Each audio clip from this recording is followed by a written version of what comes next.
Welcome to the Fundraising Elevator, where we're all headed up. This podcast is a production of Swaim Strategies, a consulting firm dedicated to nonprofit fundraising events. We're coming to you today from the studios of the AV department. Please welcome our hosts, Kristin Steele and Samantha Swaim. Hello, and welcome to Season 3 of the Fundraising Elevator, where we're all headed up. We are thrilled to be kicking off our third season. Kristin, I can't believe we're already here. I can. Well, as we kick off this, the start of this season, we want to make sure that we highlight a couple of things for you. You are probably deep in fall fundraising right now, and events are coming up quickly. So we want to make sure that you tag on your calendar and that you check out the Elevate Conference, March 3rd and 4th of 2026. It is our annual deep dive into fundraising event school. And we have a two-part conversation that we are kicking off the season with. So we are joined by one of our superheroes, Dr. Paul Zak, today on the show, and he's going to be joining us for two conversations while we dive into all of his research in human connection. So let me introduce Dr. Zak to you all. A couple of things. First, he is a neuroscientist, and he is on a personal quest to understand human connection, one of our favorite things. He started several transdisciplinary fields, including neuroeconomics, neuromanagement, and neuromarketing. He's a professor at Claremont Graduate University and one of the first to identify the role of oxytocin in creating trust. His TED Talk on oxytocin has over 1.9 million views. If you haven't watched it, I highly recommend. He's the author of Immersion, Trust Factor, The Moral Molecule, Moral Markets, and his newest publication, The Little Book of Happiness. Dr. Zak, welcome to the show. We're so glad you're here. Thank you so much. Well, let's kick off first by talking about human connection. I'm curious about your personal quest. Why are you on a personal quest for human connection? You know, there's this old saying that all research is me search. So, maybe I have some issues I'm trying to work out here by studying the humans. No, I think, the sort of classical view in evolutionary biology is nature is red in tooth and claw, and we should just grab all kinds of stuff whenever possible and steal and hurt each other. And certainly that happens on occasion, but what we see often is great cooperation, lots of altruism, people helping each other. And my idea, 25 years ago was that this was driven somehow by brain mechanisms associated with connection. And really looking at the animal literature, I adapted that to study oxytocin in humans. So real slippery little molecule, has a short half-life, hard to measure, and had to figure out a way to do that. And so what we discovered, as many people know now, is oxytocin is this key signal that tells us a person around us is safe or trustworthy. And not only that, increases our empathy for that other person and motivates helping behaviors. And so it explains that kind of big conundrum that was missing in evolutionary biology, which is, why are we ever nice to each other? I feel like we all need to be talking about why are we ever nice to each other more. It's true. Sure. If you've seen or heard us present anything, Sam and I, in the last 10 years, you've heard us talk about Paul's video, Empathy, Neurochemistry, and the Dramatic Arc. You've also heard us jump up and down about his ideas on immersion, specifically because both of those pieces really intersect with our work in live events, in gathering humans in space together. And it's about the gathering itself, right? Humans in community with one another. Mm-hmm. And it's also about the storytelling that happens at those events and how that can happen in a way to make those people come together. I'm wondering if you can talk to us a little bit about the impact of storytelling. Sure. So as we looked at stimuli to induce the brain to release oxytocin and then behaviorally follow what happens, as you guys know, I had a bit of a meltdown watching a movie on an airplane and shared this with one of my colleagues, a father-daughter story, and I have daughters. And he's a psychologist. I'm not a psychologist. He said, oh, yeah, psychologists use videos all the time to affect people's emotional states. And I thought, oh, that's interesting. I wonder if those videos, those stories induce the release of oxytocin. So we began to run experiments on that and found essentially two kind of core factors. And first, to set this up, the brain's a very energy-hungry organ. And so fundraising, getting anyone to do anything is a very hard lift because it requires a metabolic investment. So somehow you've got to convince this organism, the brain of this organism, that whatever you're doing is important. And so what we found is that storytelling is about the most effective way to sustain what I've called neurologic immersion. Immersion is this network I've named for how the brain values social emotional experiences. So what is valued is what is remembered and acted on, right? So again, I'm a behavioral neuroscientist. I'm not so interested in feelings. I'm not really interested in if you like something. I'm interested in, does this induce a behavior? So you can see how evil I am. I don't care if you like it or not. We find a lot, we don't, as you guys know, a lot of work in advertising, and a lot of really effective ads are not likable in the classical sense. Right.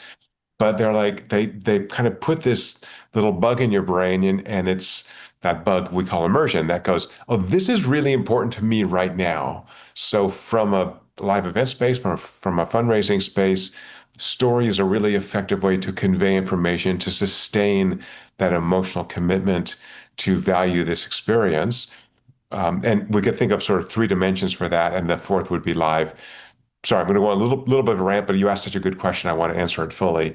So those three dimensions are, first, the way you structure that story. So it's really a human scale story. It's not statistics. It's not a giant PowerPoint deck. It's really telling this human scale story of someone, often someone in need, someone who needs our help. And again, if I can induce oxytocin release and some other neurochemicals, dopamine in particular, that's associated with attention to the experience, then I can potentially move people to engage in those helping behaviors. So first, how I structure that story. So classic narrative arc. The second is how I prepare the audience for that story. So I call this readiness, or sometimes it's called psychological safety. I've got to make you comfortable. I've got to open up bandwidth in your brain so that that story will actually be processed. So if you're tired, if you're hungry, if your butt hurts from sitting for too long, it's not going to be as effective, right? So I want to make people comfortable, have them be in a receptive mode. And the third is how I deliver that.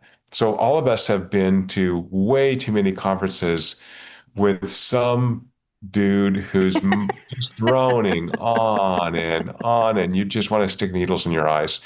So what we found is that the delivery matters, that immersion is contagious. And so if I'm excited, if I'm putting, like I'm right now, I'm excited to talk to you guys. This is exciting. This is, decades of my life to put into this. If I'm excited, then that contagion of immersion induces this higher valuation and a higher likelihood that your audience will take an action. So make the audience comfortable, tell a human scale story, and deliver it with some passion, with some energy.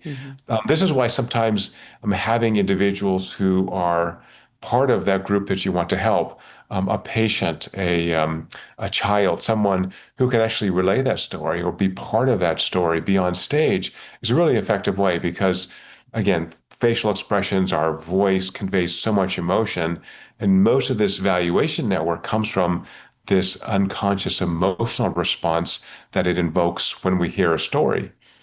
Then lastly, sorry, one more thing. The fourth component is together. So what I found is that if I convey this story one-on-one, fine, or by video, fine.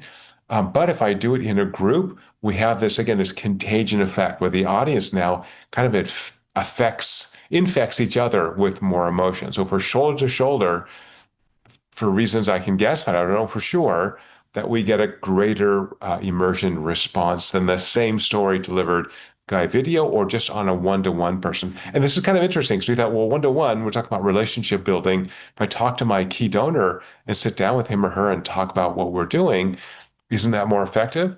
Turns out that having a little group there is actually better. So that's a kind of a key takeaway that people can use, hopefully. Bring a couple colleagues with you, invite the spouse of your key donor, have a couple of people around, or again, have a student, a patient, to someone who's going to get a benefit from this so they can meet them. All that kind of adds to that energy level that, again, the brain is trying to really manage as effectively as possible and just kind of idle. And I guess lastly, sorry, I'm really a long answer of your great question. No, good answer. Talk all day. If you don't get the immediate response that you want, again, if this is a high immersion experience, as you guys probably know, highly emotional experiences are saved in the brain in a very particular way Mm. that makes them more easily accessible. So it doesn't mean you failed. It means you've kind of made your pitch. You said, here's what's going on. We think this is really important. We think it aligns with your interests and values. And we'd love to have you make a commitment right now. And if that doesn't happen, then you can say, look, I want to follow up in a week. Why don't you just think about this? And again, if that story is well structured, if that presentation is well structured, it's like your little, I always think of this as my sweet little grandma in my brain going, hey, Paul, do this thing, do this thing. So if you can do that, if you can plant your little Yeah. grandma into Uh-huh. Yep.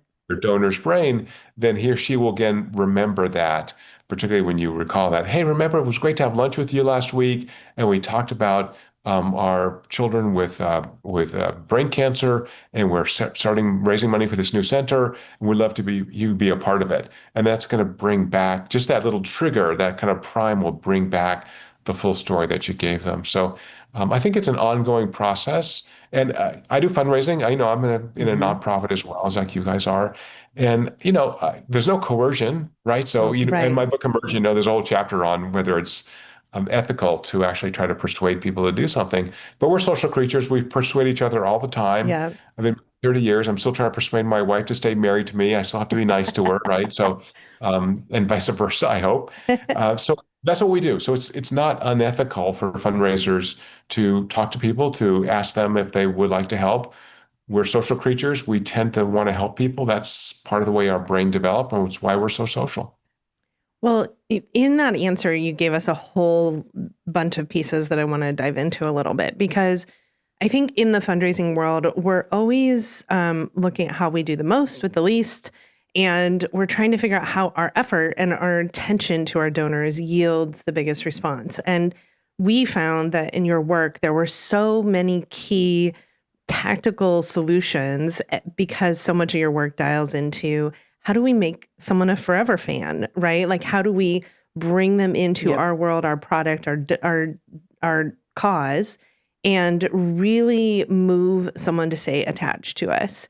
So I want to talk first about the chemicals that you referenced. So you talked about chemicals that impact the brain: cortisol, dopamine, oxytocin.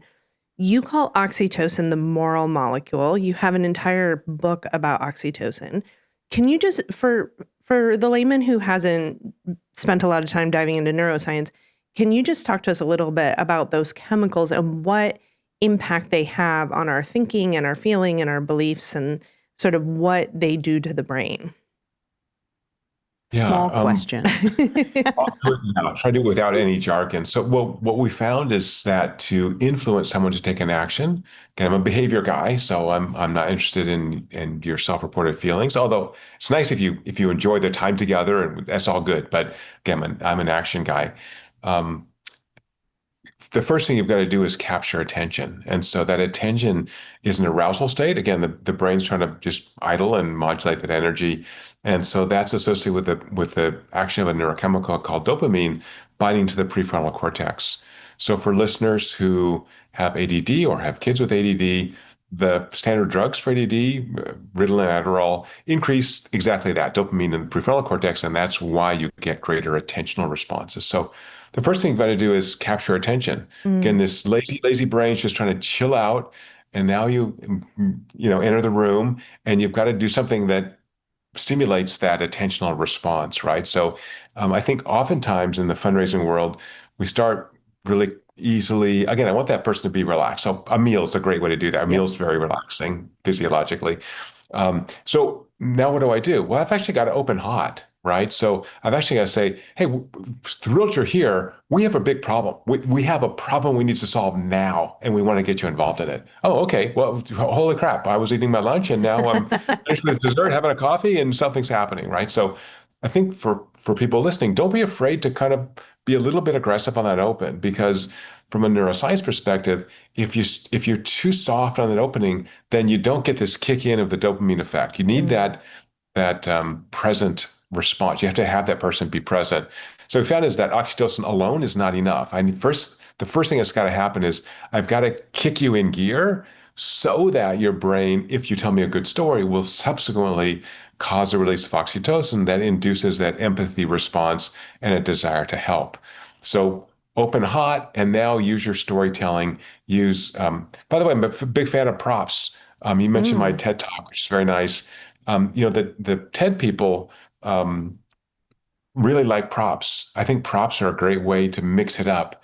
So we have found by measuring, as you know, we create a software product anyone can use that measures neurologic immersion in real time. And one of our real heavy users is Accenture, the big professional services Yep. organization. And they use it to quantify training. Is the training getting in your brain? So higher immersion correlates strongly with information recall, as I sort of suggested earlier. And they found that you've got to actually switch it up every 20 minutes because that brain really wants to return to baseline. If I'm talking for more than 20 minutes, I've got to mix it up. So a prop is a way to do that, or a short video. So in general, shorter, more intensive is going to have higher immersion and a higher likelihood of inducing either behavioral action right now or, again, that high memory response that you can pull on later. So short, intense. Again, that's kind of counter to a lot of traditional Yeah. fundraising, I think, Yeah. which is build a relationship.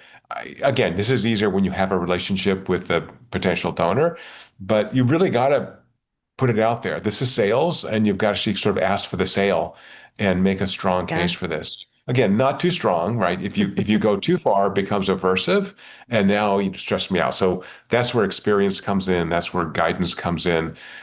Pre-testing your message comes in.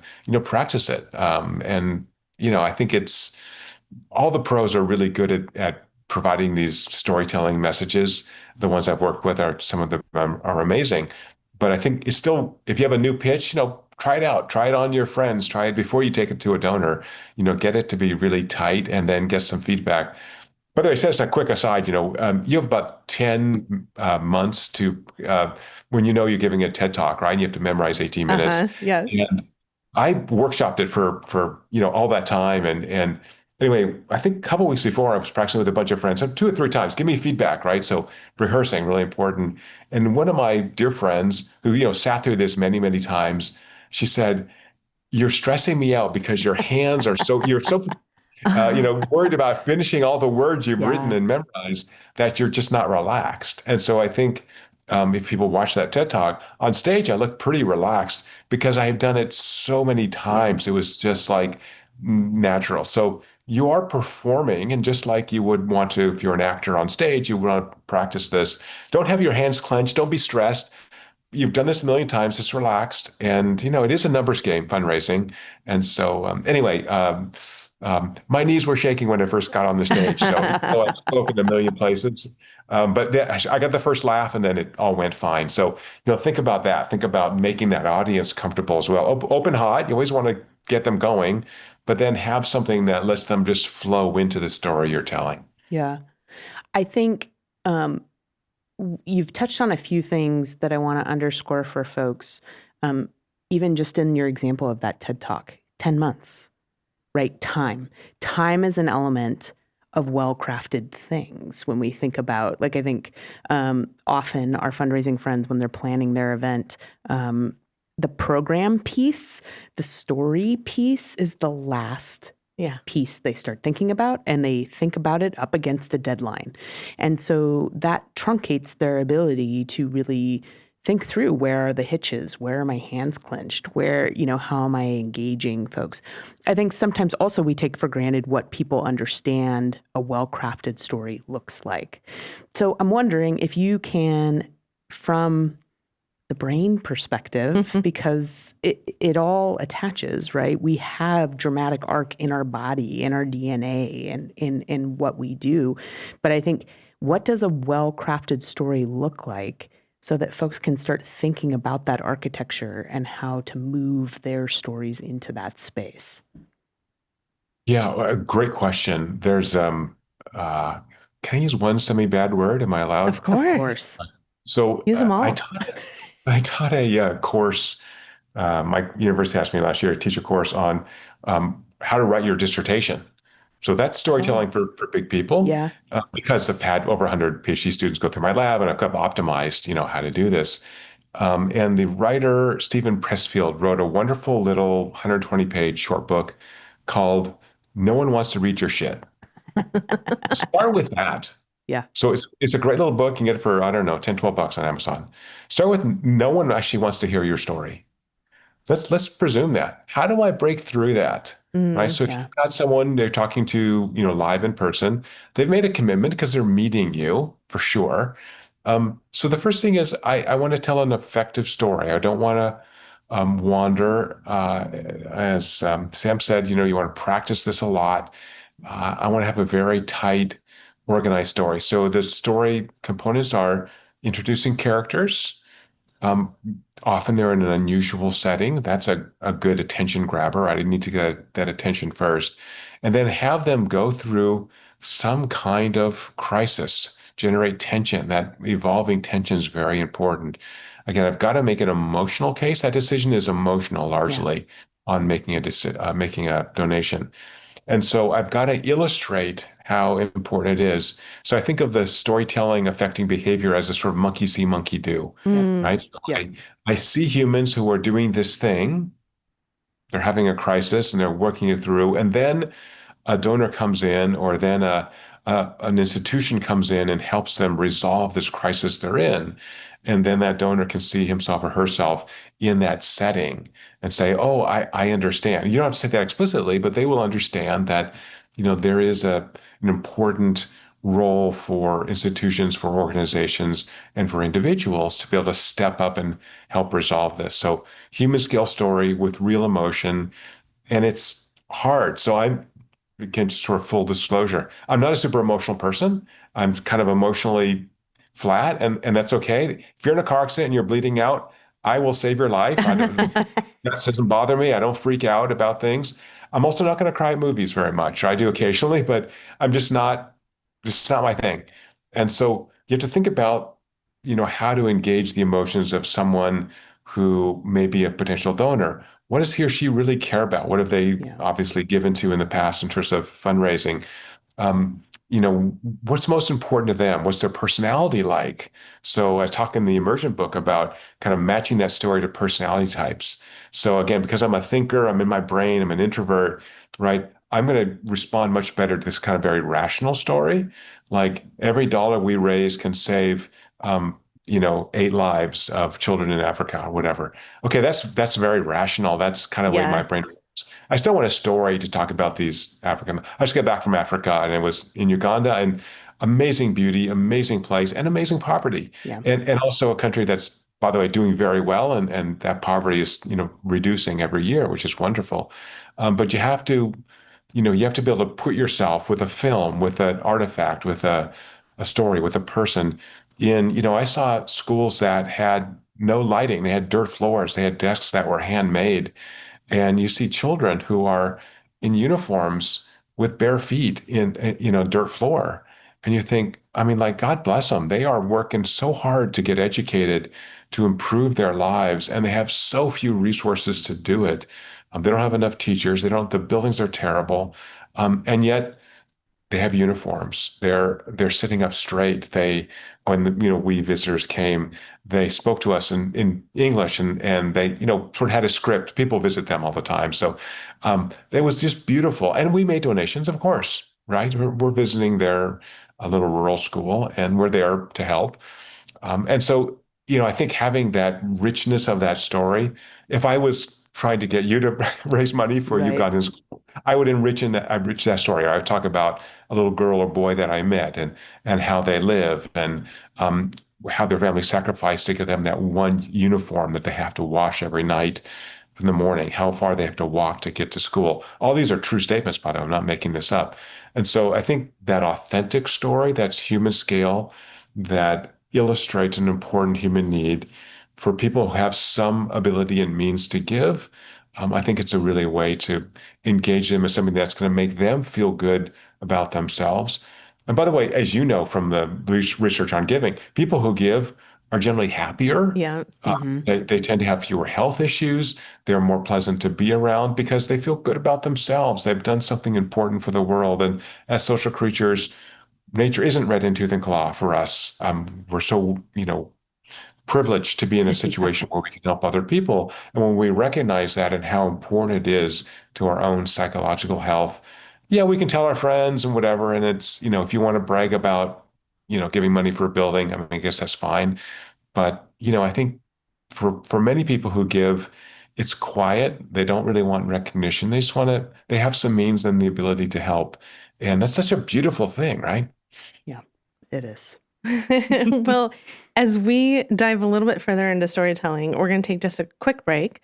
As Paul said, mix it up every 20 minutes. So we're going to take a quick break to hear from our sponsors, and we'll be right back.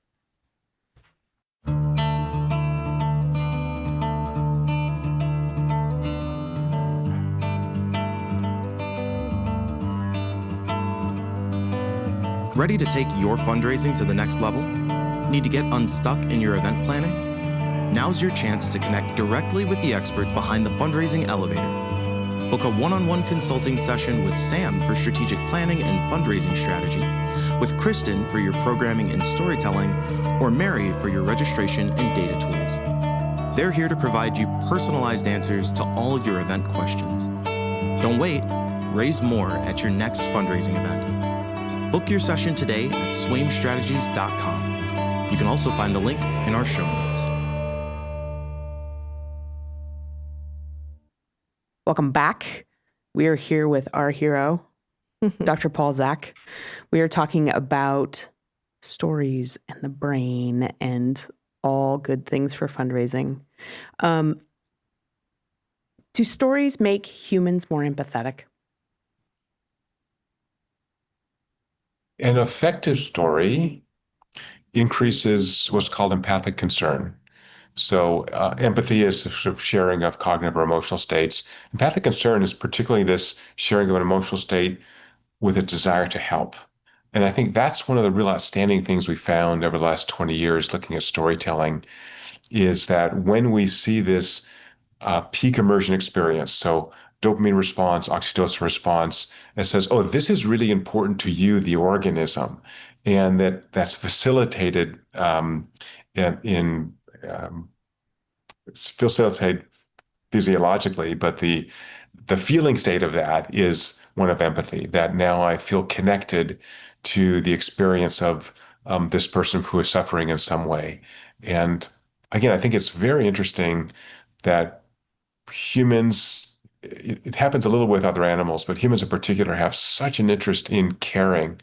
So I mentioned I was in Uganda and was on a trek to see gorillas, and there were people there who were older. Who this was really hard. It's like four inlets called the Volcanoes National Park, and steep. You have to help people. Like there were some guides and things, but like people who were falling in the mud and steep slopes, and everyone's sweaty and you're gross. And then in our kind of normal organized, clean American life, like you don't want to be touching sweaty, gross people, but now you're thrown into this world. Now you have to help people out. I mean, people slipped, people got hurt, not hurt seriously, but hit skin their knees, and there's rocks, and so people are holding hands, and that's this kind of caring approach that is pretty unusual for other animals. So again, for people listening, it's not abnormal, it's not weird for us to help other people.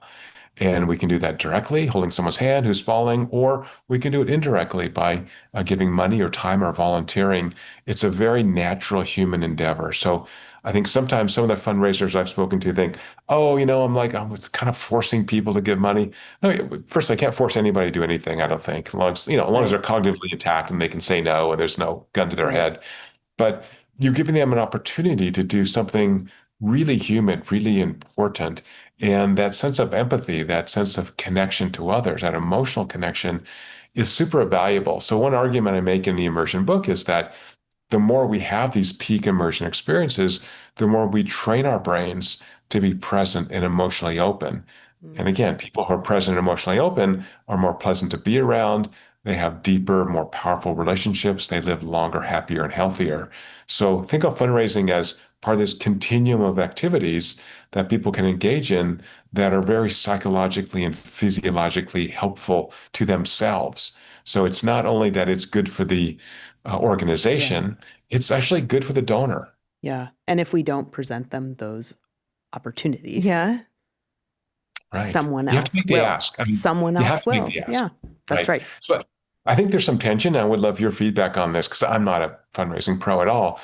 about relationship building versus when the ask comes. So, Mm. um, I have a software company, so I'm talking to, companies all the time about using our software. And so I meet someone and say, look, here's a problem. If you have this problem, our software can solve it. And so I kind of make that ask pretty quickly. But I think in fundraising, in my experience, it's more like relationship building over a period of time before you make an ask.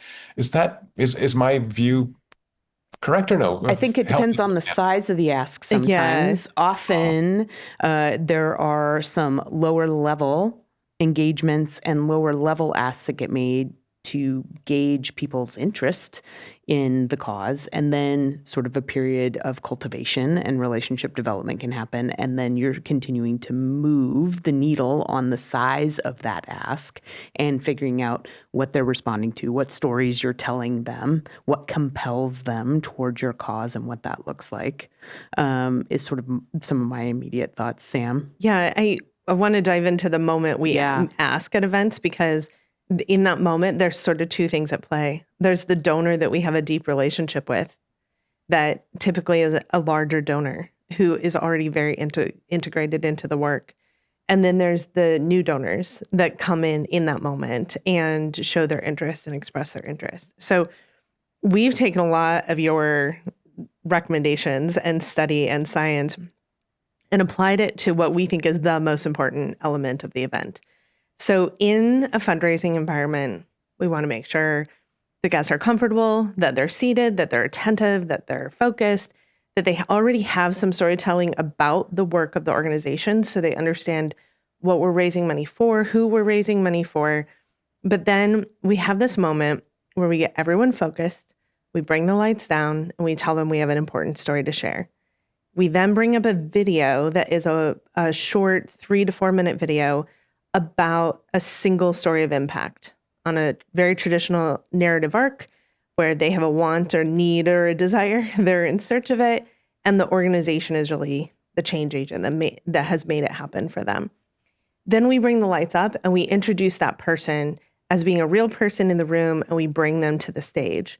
And there's sort of a swell of energy that happens usually there because people understand that the person on the screen is actually in the room with them. And then that person... And in some ways that story is real. It's Right. this galvanizing moment of like, oh, This is a real person. Yes. And then that person turns to the audience and typically has a pretty genuine human reaction, whether it be awe or excitement or nervousness, but that elicits typically a response from the audience of some sort of support. And then they make that ask, the call to action. This organization has impacted me and I'm asking you to give. Then we start high with a paddle raise. We love to use a paddle because it's like an immediate, you can like respond immediately without there being a process you have to go through. It's easy. You show them how to do it. We always have our first 3 gifts known. We know that at that top level, a donor is already pre-committed to raise that paddle. And we know that we're going to have at least 2 more paddles immediately following so that we're creating momentum and hitting that tipping point. In that, we've applied the dopamine release, the oxytocin release, the good narrative arc that creates the empathetic connection of wanting to help. And then we've also shown them kind of how to do it in a way that feels really celebratory. I'm curious, after you've heard kind of our process, the brain connections that are happening in that moment, what sort of is at play that makes it that people act, that they actually move to the place of raising that paddle? First of all, A plus. I mean, I've never heard something so perfectly organized that's consistent with, 25 years of my research and lots of other people's research as well. So you guys are just knocking it out of the park. So it's very hard for me I can't even think of a way to improve what you've done. And for listeners, this narrative arc is really kind of the crux of what's going to happen here. I mean, having people in the room, having the pre-commitment, all that's really important. So if you're worried about telling that story, produce the story, right? Then you can edit it, then you can get feedback, then you can test it, kind of test market it before Yes. you roll it out. So I think all those are great. so many good things. So bringing the lights down. Now I'm building that anticipation. So from a brain perspective, that's preparing, that's that readiness, that's preparing the brain to release the dopamine response. So just like bringing the lights down in a movie theater. And so I'm focusing your attention now on this new thing. Now I have a change in task. My brain's going to kick in some resources like, oh, we were chit-chatting in the room, we're having a cup of coffee, having dessert, and now we're going to watch a little movie. That's great. And then having that person show up, that's a surprise. So this is really about sustaining neurologic immersion long enough and have a peak enough immersion experience that I'm provoked now to take an action. So that's about as good as it gets. I would say that I don't know how long that lasts, but if you can do that in the course of 20 minutes or less, you're probably going to get really better responses than if it runs out for an hour. So Yes. I really want to kind of keep, as you said, momentum, keep this momentum going. Again, because from a neuroscience perspective, the brain really wants to return to baseline so strongly where I'm just kind of idling and like, just getting by. And so again, fundraising's hard. Getting someone to do anything is hard, to ask them to do something, but you've got all the best elements right there. People together, surprise, movie, person, and who they're in the flesh. That genuine surprise, weird experience to be a person who's getting a benefit from this charity to actually show up in person. It's really odd. It feels very strange, and so seeing that genuine reaction, right, which is wonderful. So yeah, same thing again. Because I just got back from Africa a couple of days ago. When you see these children who are struggling in school, you cannot help but want to help them, right? We have enough money. I don't have a lot of money, but I have enough money I can put $10 in the jar or whatever. So I think because they were so genuine, they didn't know we were coming. We just came, and the principal took us around and said, would you like to see the school and the kids at school? Well, sure, of course I would. Yeah, I think that genuine reaction, that's a sort of a secret sauce that almost nobody does. Yeah. I really want to thank you for continuing to underscore the idea of together. I think we're at a place in fundraising events, and we certainly saw this at the top of the pandemic, where the idea of together was in jeopardy. Right. And people are wrestling with that. Is it necessary? We did virtual events, and is it necessary? And there's a tension for what together looks like, I think, in many ways, if one looks at headlines, and that idea of being collaborative by being in space together is a very interesting thing. And the impact of telling stories in that space is also fascinating to me. Is there a scientific way to predict story success? There is. I mean, we've developed this technology that anybody can measure neurologic immersion and edit that. The movie studios use our technology to create movie trailers. We have fundraisers using it. So there is a way to do it. People can test for free. So the website is your6.com, the number 6. You can just download the app. It pulls data from wearables. So it turns out your brain's connected to a body. And so you can just try this out yourself. Yeah, so we get signals from the cranial nerves or the output file of the brain through wearables like smartwatches. I think I would test this. Even if you don't use our technology, you could use some other technology or ask people or try it out. Again, rehearse it, edit it. They're super smart storytellers who know how to do this. But I think measurement's really important, trying to get an objective measurement. So just as an aside, from the immersion book I wrote, that one of the big TV networks has used our technology for years to test like new fall shows, or new shows they want. Maybe not fall. Shows happen all the time now, but anyway, new shows. Yes. And so for linear TV, they know that the problem they face is commercials, right? On that commercial break, people switch channels. And so you've got to put this emotional hook before a commercial. They know that. They're pros. They've been, there's a 100-year-old network. And yet, before they started using our technology, when we started collecting data from them, we found that they were only successful at producing an emotional peak 40% of the time, even though they knew they needed to do it. So there was this kind of sense of, what we think we're doing internally, because we're creating this where we're not normal. We actually need to test it on other people. And I think that's the important part is it's not for me to look good or be happy, it's for other people. So one more example for that. I spoke. I get to go to so many fun places, but Robert Redford's Sundance Institute Yeah. up in the Utah mountains on a conference on brand film, so brand storytelling. So it's about stories, right? So as you know, a lot of brands will produce films, short films that, to a greater or lesser extent, demonstrate their products and whatever. And most of these were awful, by the way. To just half of them were just stinkers. I mean, I don't have to measure my brain to just not like poor narrative arc, bad editing, hire a star to be there who wasn't interested. And some were just great and amazing.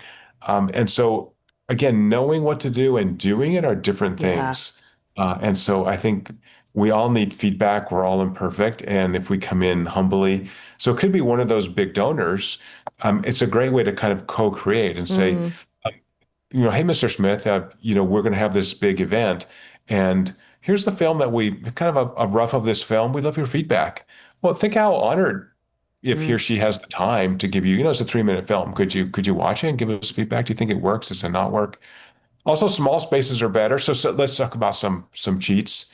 Again, we want to be as effective persuaders as possible. Again, ethically, it's no problem. I want to be as good as possible. You can still say no. I'm not going to hit you if you say no. I want to be so small space. If you're shoulder to shoulder, it's actually better. It's physiologically better. You have a bigger immersion response. Number one. Two more things. My big giveaway from the TED Talk: hug people. I don't shake hands. I tell people I hug everybody. And so that's an immediate way to reduce oxytocin release and have that kind of warm connection already. So if you're comfortable doing that, you can do that.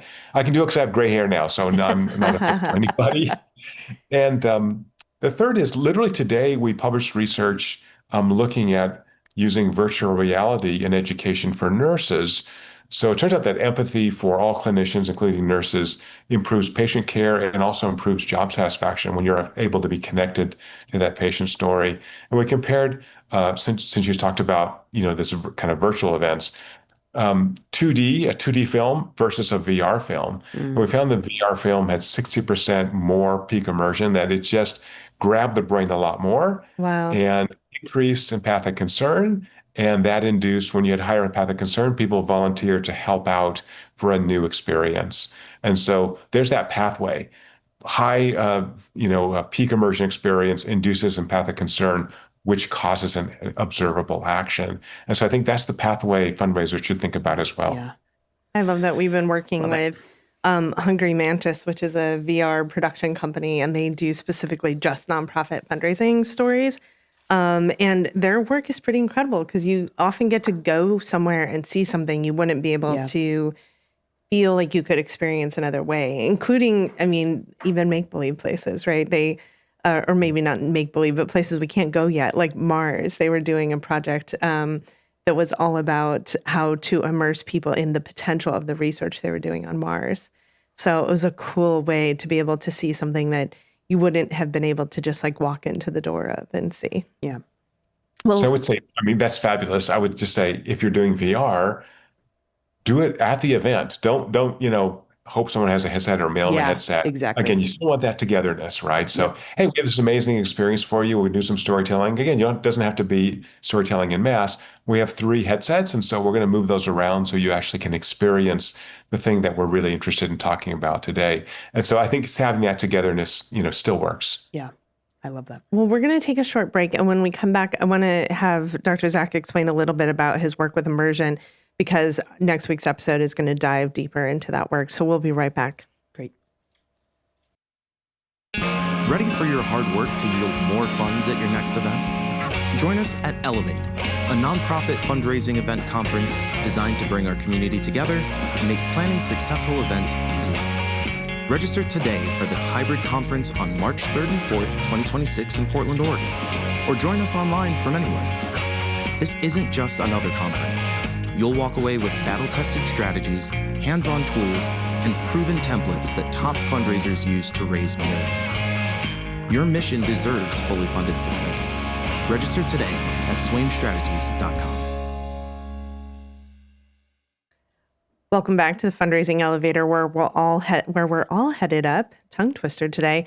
I want to dive just a little bit as we close out this episode and lead into our next conversation we're going to have about immersion. So immersion is not your most recent publication, but a book you published about 2-3 years ago. And in that publication, for us, a lot of the little dots and bits and bots and pieces of the logistics of what we do really came together in a comprehensive understanding of how the brain interacts with an experience. Yep. So not just with a story, but with an experience. I'm wondering, just as a little teaser to our conversation, if you could talk a little bit about sort of what the impetus was for the book and what you were sort of trying to get to the bottom to.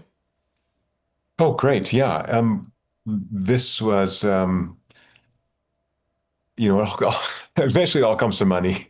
So running a neuroscience lab is expensive, and I'm a cheap guy. So, post 9/11, many academics, including myself, got pulled in to do homeland security kind of work, which was, it was just, you're around, it was a scary, scary time, right? Yeah. You knew the world had changed and it wasn't going to get better, at least not in the short term. And so part of the funding from post 9/11 work from the Department of Defense funded our lab to equip warfighters with a new superpower called persuasion. Could equip soldiers and sailors with ability to use communication, to use words rather than weapons, to try to encourage our allies and potentially our enemies to cooperate with us. And so we did millions of dollars of research funded by you taxpayers to identify the neural pathways through which a story would be effective at influencing behavior. And so, again, I think, it's easy to take shots at big government or whatever, but I think it was a very noble endeavor to think about, could we just use our words before we use violence? We should all want to do that. So that was really the first motivation is, again, we sort of had this idea that oxytocin might be part of it, but it was, as you know, a much richer and more complex technology.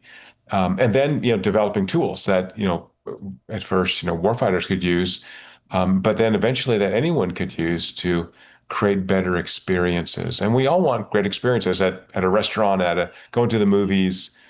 Man, it was like 30 hours to fly home from Africa, and I couldn't find a decent movie to watch. I think it's this curmudgeon old age or something. I'm like, none of this just seems interesting to me. So I'm going to work on my laptop for a while and then take a nap. So I think, there's a lot of intuition on what can work, and I'm much more of a measurement person. So it was really to create a measurement technology so that any experience we have, from telling a story, creating a movie, going out for a night with our friends, would be valuable.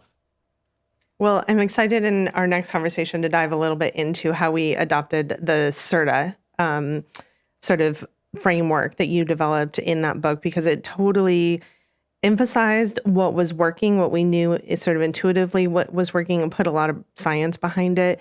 But then it also kind of like leveled up our game.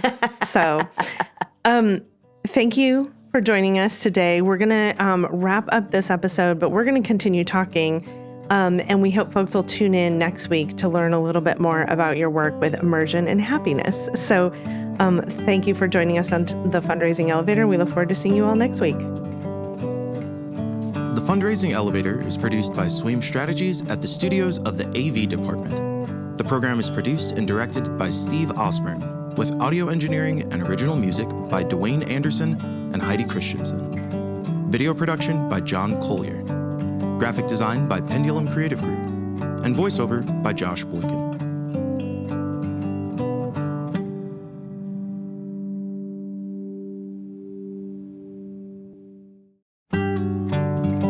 Hey y'all, it's Kristin. Before we leave, I want to ask for your help to make the podcast grow. If you enjoyed what you heard today, please like, follow, and subscribe to the Fundraising Elevator. And if you're getting a lot out of the show, share it with a friend. Leave us a review. These things help make sure that the podcast continues heading up. Thanks so much for being here and tuning in.